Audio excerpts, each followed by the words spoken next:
월요일의 문을 활짝 열어주시는 신인규 변호사님, 안녕하세요. 네, 안녕하세요. 신인규입니다. 네, 저희 첫 번째 뉴스 바로 들어가 볼까요? 네, 이재명 대통령 3박 5일 두 번째 방미. 네, 오늘 출국했습니다. 네, 이재명 대통령이 취임 후 첫 유엔 총회 참석을 위해서 오늘 오전 미국 뉴욕으로 출국을 했습니다. 3박 5일 일정이고요. 세계 최대 자산 운용사인 블랙록의 레리 핑크 CEO 그리고 미국 상하원 의원당 등을 만납니다. 현지 시간으로 23일에는 유엔 총회 기조연설을 하고요. 24일에는 한국 대통령으로는 처음으로 유엔 안전보장이사회 안보리 공개 토의를 주재를 합니다. 주제는 AI와 국제 평화 안보이고요. 순방 기간 동안 프랑스와 이탈리아, 우즈베키스탄, 체코, 폴란드 이렇게 5개국 정상과도 회담을 갖습니다. 그리고 오늘 북한 관련 소식도 좀 있는데요. 먼저 오늘 이재명 대통령과 BBC와의 인터뷰가 공개가 됐는데 여기서 이 대통령은 핵 동결이 일종의 잠정적인 응급조치이자 현실적인 대안이 될 것이라고 언급을 했거든요. 그러면서 이제 트럼프 대통령과 김정은 위원장이 핵 동결에 합의를 하면 수용하겠다라고도 밝혔습니다. 마침 오늘 10월에 경주에서 열리는 아태경제협력체 APEC에 이제 트럼프 대통령과 시진핑 대통령도 참석하겠다고 밝혀서 북한 관련 이슈도 언급되지 않을까 싶은데 그런데 이 BBC와 이재명 대통령의 인터뷰가 보도된 것과 거의 비슷한 시점에 김정은 북한 국무위원장의 최고인민회의에서 했던 연설 내용도 보도가 됐습니다. 김 위원장은 그러니까 북한이 핵 보유국으로 이제 변하게 된 거는 우리 국가의 생존이냐 사멸이냐 하는 갈림길에서 취한 필수 불가결한 선택이었다라면서 비핵화라는 거는 절대로 있을 수 없다라고 여러 차례 강조를 했고요. 그러면서 통일할 생각은 전혀 없다라고도 말을 했습니다. 네, 신인규 변호사님 찾아다니면서 시청한다라고 하시는 응원의 댓글도 남겨주시는데요. 네, 감사합니다. 자, 이재명 대통령의 3박 5일 일정이 또 굉장히 가쁘게 진행될 것으로 보이는데 이번에 좀 의미 있는 일정을 좀 꼽아보신다면 뭐가 있을까요? 우선 저는 눈에 가장 먼저 들어오는 거는 유엔 안보리 공개 토의를 주재하는 부분을 꼽았는데 이게 지금 AI와 국제 평화 안보를 가지고 다루게 됩니다. 근데 사실 우리나라가 이제 AI 기술과 관련해서는 이제 세계 3위 선을 향해서 지금 달려가고 있는 건데 그 과정에서 사실은 휴먼 AI라고 해서 그 AI 기술을 사람들의 통제 안에 놓는 게 굉장히 중요하고 RAI라고 해서 결국에는 리스판서블, 그러니까 AI 기술이 책임을 질 수 있도록 하는 부분이 굉장히 중요한 화두로 남아 있거든요. 근데 여기에 대해서 이거는 국내적인 제도 보완도 반드시 필요하겠지만은 이 세계 질서 속에서 우리가 AI 3대 강국으로 가기 위한 하나의 중요한 저는 부분들이 될 수 있다고 보기 때문에 아마 이런 행사들을 통해서 대한민국의 국격을 저는 잘 펼치시고 왔으면 하는 그런 바람이 있습니다. 네, 그런데 북핵 관련된 메시지가 아무래도 우리의 운명과 어떤 앞날을 위해서는 되게 중요한 부분일 텐데요. 이재명 대통령의 메시지는 어떻게 보십니까? 우선 저는 오늘 가장 인상 깊었던 거는 북한의 김정은 위원장이 결국 이제 통일하지 않겠다. 그리고 이제 핵 보유국의 지위를 인정받아서 미국과도 직접 협상하겠다. 결국에는 이제 통미봉남의 원칙을 더 확고하게 가져가는 거거든요. 우리의 입장에서는 사실 지금이 참 어려운 이 북핵 문제 해결을 위해서 저는 너무 이렇게 조급하게 갈 필요는 없다고 생각합니다. 우리가 이 대북 관계와 관련돼서도 원칙을 일단 분명하게 세워야 될 거고요.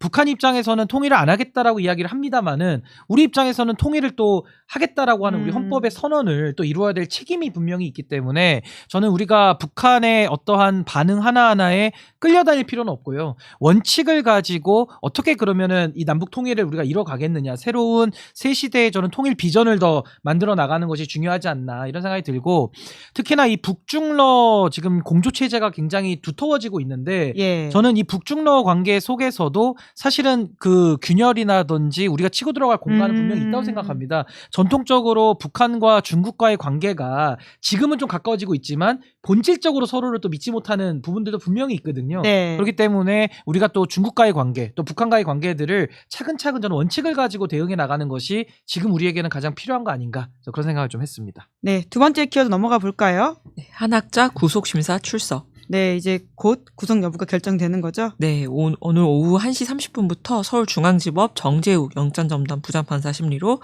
이제 한학자 통일교 총재에 대한 구속전 피의자 신문이 열렸고요.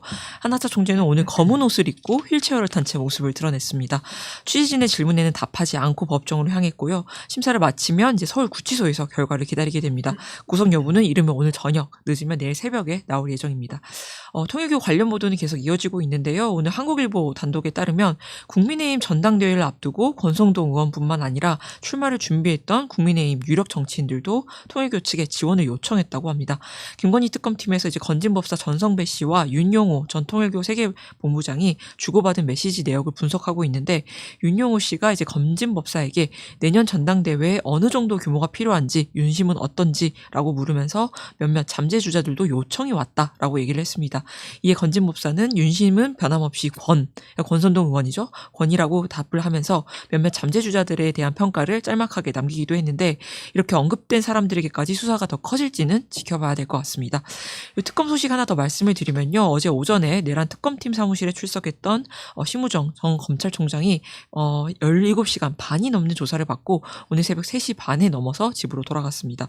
특검팀은 법원에서 윤석열 씨 구속 취소가 결정된 뒤에 즉시 항고를 하지 않은 이유를 이제 캐물은 것으로 전해졌는데요. 당시 수사팀은 즉시 항고로 상급 법원 판단을 받아봐야 한다고 주장을 했는데, 심 전 총장은 대검 부장회의 등을 거쳐서 위헌 소지가 있다면서 윤석열 씨 석방을 그대로 지휘를 했습니다. 네, 통일교에서는 한학재 총재가 어떤 불법적인 정치적 청탁 및 금전거래 지시한 적이 없다 이렇게 밝히고 있는데요. 어떻게 결과가 나올 거라고 보십니까? 저는 뭐 영장은 무리 없이 발부될 걸로 봅니다. 왜냐하면 통일교라는 이 종교단체에 대한 수사 자체가 상당히 좀 어려운 것도 사실이긴 합니다만은 지금 구속되어 있는 윤용호 전 세계본부장이 사실상 많은 부분들에 대한 진실을 다 이야기를 한 상황에서는 예. 그 범행의 몸통이라고 하는 머리라고 할 수 있는 한학자 총재가 구속을 피할 수 있겠느냐. 저건 매우 어렵다고 보고요. 한학자 씨에 대한 구속영장이 발부가 되면 통일교 관련된 수사가 급물살을 탈 수밖에 없을 뿐만 아니라 결국에는 돈을 준 사람이 있으면 받은 사람이 있을 것이고, 어떤 인허가에 대한 청탁이 있었다면 그 청탁을 받은 사람이 있는 거거든요. 결국에는 이 통일교 관련된 수사가 정치권을 향해서 더 확산될 수밖에 없는 그런 고비에 서 있기 때문에 전 특검에서 이번에 반드시 전 한학자 씨 관련된 영장 발부를 위해서 최선을 다해야 된다 이렇게 생각합니다. 네. 그리고 이제 심우정 전 총장을 17시간 넘게 조사했다고 하는데 그건 어떤 포인트로 우리가 봐야 될까요? 저는 이제 특검이 비로소 특검다운 수사를 하고 있다라고 생각을 합니다. 왜냐하면 특별 검사라는 것이 기존 검찰이 할 수 있었으면 예. 특검을 할 필요가 없었던 것인데, 검찰 자체가 사실은 심우정 총장을 정점으로 해서 윤석열 씨의 그 직계 후배들 아닙니까? 그러니까 후배들이 어떻게 사실은 이 내란과 관련해서 기획 단계, 실행 단계, 사후 수습 단계에 어떻게 다 연루가 되어 있는지를 살피는 것이 이번 내란 특검에 저는 아주 중요한 부분이라고 생각이 들기 때문에, 심우정 총장 입장에서는 내란을 준비하는 단계에서 그 성관이의 검사를 파견한 부분들, 예. 그리고 박성재 장관도 출입국 기록 관련해서도 지금 문제가 되고 있기 때문에 저는 법무부 안에서 어떤 일이 있었느냐, 그럼 여기에 대한 수사는 김주현 민정수석까지도 더 열어놓고 수사를 해야 된다는 생각이 들고요. 무엇보다 검찰총장이 뭔데 비아폰을 씁니까? 그리고 비아폰을 쓸 뿐만 아니라 그 이후에도 윤석열의 사실상의 석방을 돕기 위한 이 즉시항고 포기와 관련돼서도 저는 사실상 이건 뭐 직권남용의 혐의가 매우 분명하다고 보고 있기 때문에 이 각 분야별로 각 그 시기별에 따른 이 내란과 관련된 연관성에 대해서 전 심우정 총장을 정점으로 한 검찰 지휘부에 대한 수사가 이제 본격화된 거 아니냐, 그런 의미가 있다고 봅니다. 기소는 수순이라고 보시는 것 같은데 영장도 칠까요? 구속영장? 저는 강도 높은 수사를 해야 된다고 봅니다. 이게 예. 뭐 감정에 치우쳐서 우리가 하기보다는 범죄라는 것이 본인의 행위에 따른 책임을 묻는 거거든요. 그렇다면 이 검찰이라고 하는 집단들이 본인들이 가진 권력을 가지고 사실상 윤건희 부부를 위해서만 썼다라는 그 여러 가지 의심들이 지금 정권 때도 있었고요. 예. 정권 때도 있었고 지금 이 내란을 겪은 과정 속에서도 아주 합리적으로 제기되고 있기 때문에 저는 법이라는 것이 성역 없이 아주 공평하게 적용이 돼야 된다는 입장에서 전 심우정 총장뿐만 아니라 지휘고하를 물어나고 저는 이 특히나 검찰과 관련된 인사들에 대해서는 저는 강도 높은 수사가 불가피하다라는 생각이 듭니다. 네, 세 번째 뉴스 넘어가 볼까요? 네, 윤석열 보석 신청. 네, 또다시 탈옥을 하려고 하는 게 아니냐라는 의심이 드네요. 네, 윤석열 씨가 지난 19일에 서울중앙지법 형사합의 35부에 보석을 신청한 것이 이제 뒤늦게 알려졌습니다.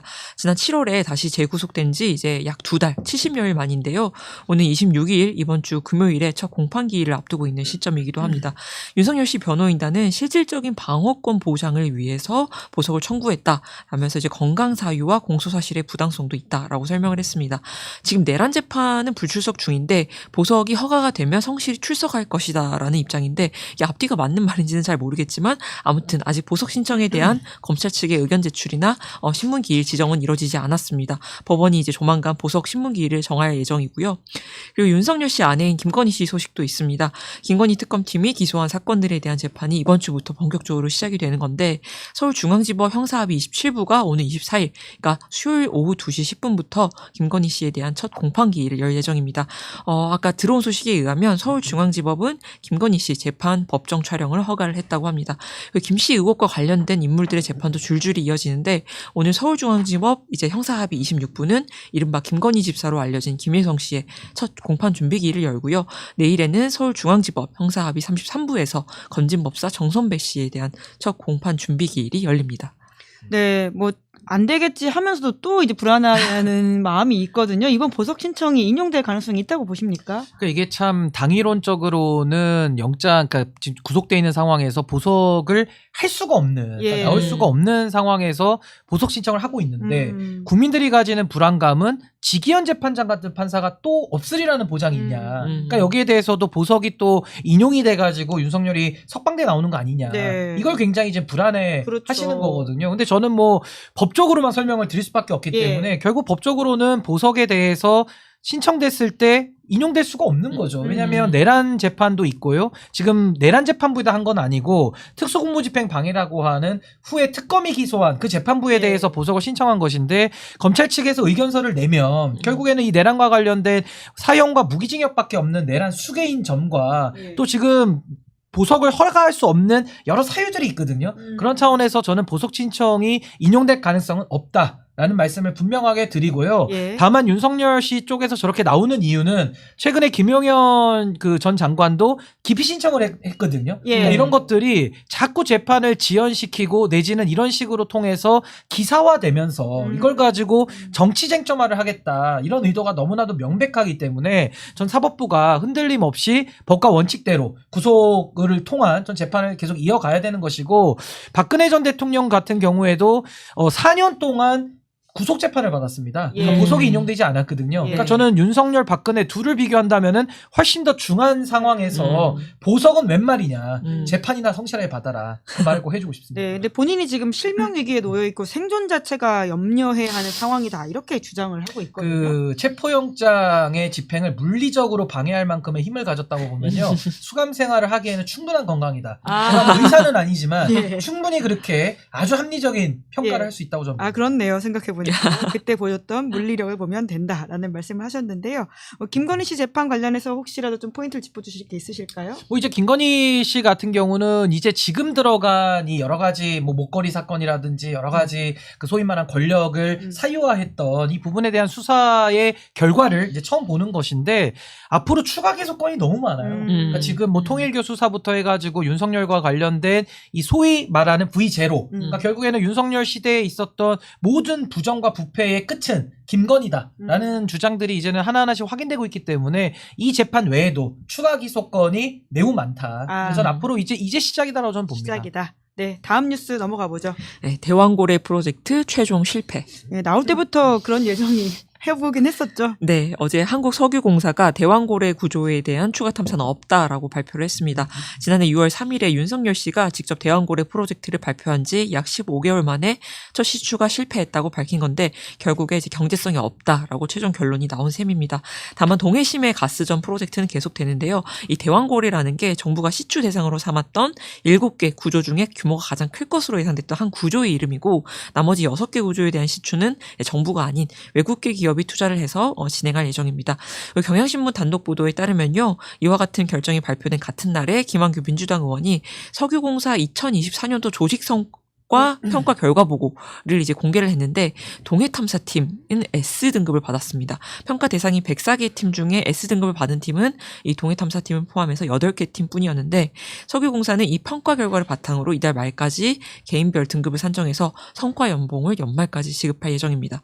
대왕고래 시추에 들어간 1200억에 이 성과금까지 더하면 석유공사 손실은 더 커질 것으로 보입니다. 네, 댓글창에 이미 세금을 이렇게 날려도 되는 거냐라는 비판들이 많은데요. 어떻게 보십니까? 근데 이게 지금 대왕고래 것만 있는 게 아니라 너무너무 많지 않습니까? 최근에 밝혀졌던 필리핀 관련돼서 EDCF 대외경제협력기구 관련된 문제, 이것도 뭐 지금 미수에 그쳤다고는 해도 시도 자체는 있었던 거기 때문에 수사가 필요한 것이고, 또 캄보디아 관련된 통일교가 관련됐던 그 ODA 자금, 예. 그리고 또 마음건강 사업, 뭐 너무 많은 거예요. 그렇네요. 그러니까 김건희가 손을 대면 손을 댈수록 거기에서는 모든 예산들과 국민들의 세금이 윤석열, 김건희 그 범죄 패밀리로 들어가는 이 구조. 네. 제가 지금 양평고속도로는 뺐거든요. 아, 뭐 나열하면 끝이 없는 거예요. 그래서 저는 지금 이 대왕고래 프로젝트도 더 깊이 있게 수사가 들어가져야 되는 것이고, 그 단계마다 어떠한 부정과 부패, 비리들이 개입되어 있는지 저는 진실을 밝혀야 될 것들이 너무나도 차고도 넘친다라고 저는 봅니다. 네. 성과금까지 준다니 정말 대단하다라는 취지의 댓글도 달렸다라는 말씀을 드리면서 다음 뉴스 넘어가 보죠. 네, 국민의힘 5년 8개월 만에 장외투쟁. 네, 주말 사이에 있었던 일입니다. 네, 21일 어제 이제 동대구역에서 국민의힘이 야당 탄압 독재 정치 국민 규탄 대회를 열었습니다.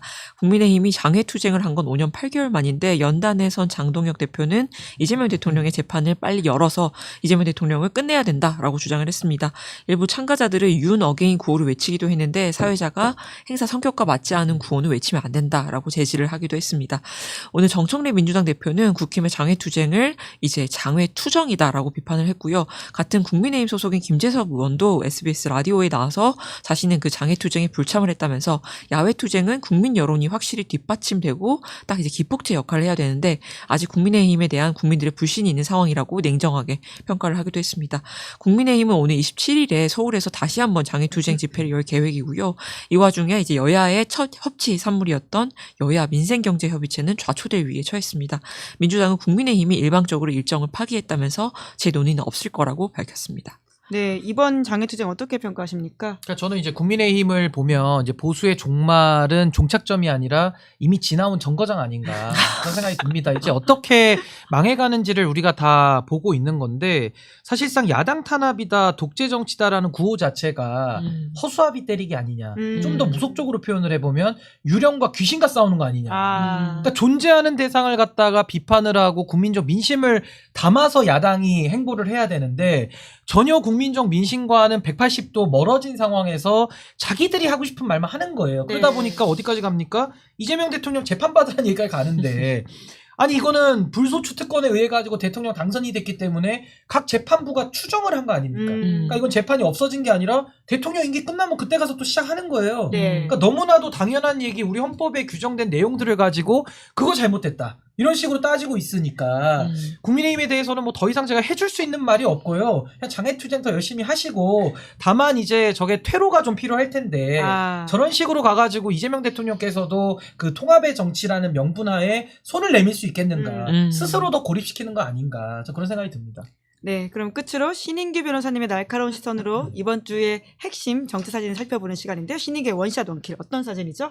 네, 이재명 대통령이 지난 19일에 2030 청년 소통 공감 토크 콘서트에 참석을 해서 여자가 여자를 미워하는 건 그럴 수 있다고 이해하는데 괜히 여자가 남자를 미워하면 안 되지 않나라고 이제 언급한 적이 있는데, 이 발언을 두고 이준석 개혁신당 대표가 불이 나게 글을 올렸습니다. 대통령님 커뮤니티 사이트를 끊으십시오로 시작하는 이 글에서 이 대표는 인터넷 커뮤니티에서 볼 법한 이게 여자의 적은 여자다, 뭐 이런 프레임을 대통령이 공식 석상에서 아무렇지 않게 말한다는 것 자체가 국격의 추락이라고 이제 비판을 했는데, 민주당은 커뮤니티 담론에 기대어 갈등을 조작하고 정치적 반사이익을 노리는 무책임한 태도, 그것이 바로 젠더 갈등 1등 공신 이준석 정치의 민낯이다라고 비판을 했습니다. 네, 이준석 대표는 왜 이런 글을 썼다고 보십니까? 우선은 이준석 의원이 저렇게 하는 행동의 배경에는 국민의힘에 입당하고 싶어서 좀 안달이 난 것 같아요. 그러니까 사실은 이게 국민의힘이 해야 될 일을 본인이 앞장서서 하겠다, 그러니까 일명 앞잡이 역할을 하겠다라는 생각이 아주 강한 것 같고, 무엇보다 지금 커뮤니티를 끊어라라는 저 워딩 자체는 마치 알코올에 의존해서 한평생을 살았던 윤석열이 주변인들한테 술 끊어라라고 말하는 거랑 뭐가 다른지 생각이 좀 들고, 윤석열의 유튜브 의존 정치와 이준석의 커뮤니티 의존 정치는 맥락이 똑같은 겁니다. 글을 썼고 안 썼고, 글을 가서 읽고 안 읽고가 중요한 게 아니라 윤석열이 유튜브에만 의존해서 그 사람들만을 대변하는 정치를 했기 때문에 당연히 나라가 엉망이 됐고 결국 내란으로 가는 것이죠. 그럼 이준석이라는 정치인도 커뮤니티만 들여다보면서 매일 커뮤니티에 나오는 내용들만 긁어다가 상대를 공격하기 위한 것만 찾다 보니까 이건 정치도 아니고 상당히 수준 낮은 온라인 세계를 오프라인 세계에 이식하려는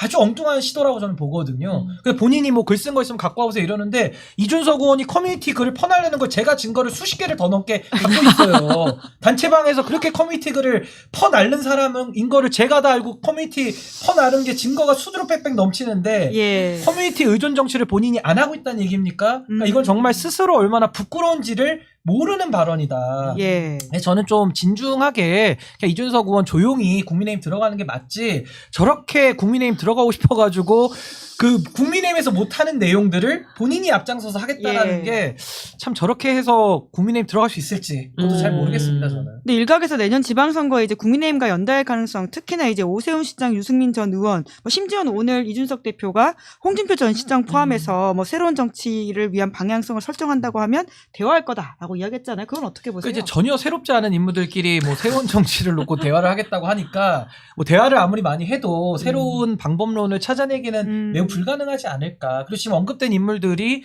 결국 정치를 10년 이상 하신 분들이에요. 그러면서 이 보수라고 칭해지는 세력들이 이렇게까지 망가지는데 다 직간접적인 기여를 많이 하신 분들입니다. 그러니까 이분들에게는 지금 새로움이라는 말을 갖다가 쓰면 너무 해롭고 그냥 본인들이 그동안에 했던 이 정치적인 과오들에 대한 책임을 지고 반성과 성찰을 해야 될 시점 아닌가. 근데 안타깝게도 지금 언급하신 그 정치인들은 반성과 성찰을 할 줄 모르는 사람들이기 때문에 아마 저는 큰 의미는 없을 것이다. 저는 그렇게 생각합니다. 네, 그럼 오늘은 여기까지 하겠습니다. 두 분 수고 많으셨습니다. 고맙습니다. 네, 감사합니다. 네, 저는 광고하겠습니다. 비교원이 준비한 최대 128만 원의 혜택 놓치지 마십시오. 인터넷 TV 신규 가입 시 48만 원, 휴대폰 구입 시 최대 50만 원, 정수기 렌탈 시 최대 30만 원, 인터넷 가입과 동시에 현재 쓰고 있는 휴대폰에 통신사만 변경하면 최대 30만 원의 혜택을 돌려드립니다. 인터넷 가입 혜택만 잘 비교해 보십시오. 비교원은 23년 동안 60만 명 누적 가입자에게 983억 원 누적 현금 사은품 지급해 왔는데요. 개인정보 보안도 철저해서 한 건의 보안 사고도 없었다고 합니다. 8억 원 이상의 보증보험을 가입해서 든든하고요. 인터넷, 휴대폰, 정수기 비교는 비교원에서 하십시오. 시사인 유튜브 채널 시청 중이다 이렇게 말씀하고 가입하시면요. 비밀 혜택도 드리고 있다니까요. 이 혜택 놓치지 마시고요. 자세한 내용은 1670-2571로 상담받으시거나 네이버에서 비교원을 검색하십시오. 자, 9월 20일 뉴스 리액션 여기까지 하고요. 저는 잠시 후에 김용남, 정구승 두 분과 함께 돌아오겠습니다. 기다리시는 동안 구독, 좋아요, 알림 설정 부탁드리겠습니다. 고맙습니다. 아니 왜 아직도 3년간 같은 통신